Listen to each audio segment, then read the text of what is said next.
EU citizens in the UK have protested that Theresa May's generous offer will leave them with fewer rights after Brexit than British Jam.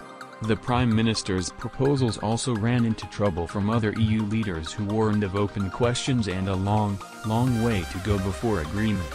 The obstacles emerged after Ms May told a Brussels summit that she was willing to give the 3 EU citizens in Britain a new settled status, allowing them to stay if they have lived here for 5 years. Read more. EU citizens in UK victims of political games, says Guy Verhofstadt. People gaining it would secure rights on healthcare, education and benefits broadly similar to those enjoyed by EU citizens in the UK currently. But Ms May refused to reveal the cut-off date after which new arrivals will no longer be guaranteed the status, leaving many people uncertain of their UK residency. And, crucially, she has vowed to fight the EU's demand that future rights must be guaranteed by the European Court of Justice, ECJ.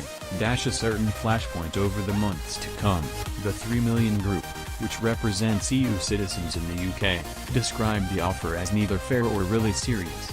"We really fear the loss of access to the ECJ," said Anne-Laure Donskoy, a founding member.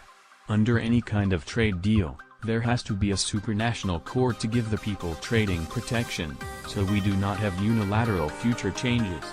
British jam and the French wine trade will be regulated under this kind of jurisdiction, whereas we will lose this. Why should jam have more rights than a Spanish nurse, or a Polish plumber?" Ms Donskoy also criticized the refusal of the British government to talk with the group, although it will, finally, meet with Brexit Secretary David Davis next week.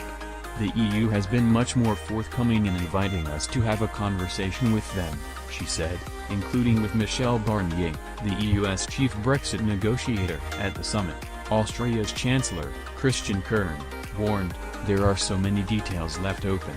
A lot of citizens of Europe are concerned and are not covered with the proposals of Ms May, so there is a long way to go for the negotiations."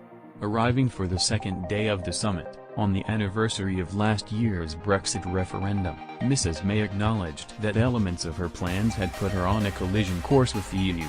"Of course, there will be details of this arrangement which will be part of the negotiation process," she said. "But," she insisted, "I want to reassure all those EU citizens who are in the UK, who have made their lives and homes in the UK, that no one will have to leave. We won't be seeing families split apart. This is a fair and serious offer. I want to give those EU citizens in the UK certainty about the future of their lives, but I also want to see that certainty given to EU citizens who are living in the EU." EU officials will study the full details when they are published on Monday. There was no discussion in Brussels, because Ms May was required to leave the room after describing her offer.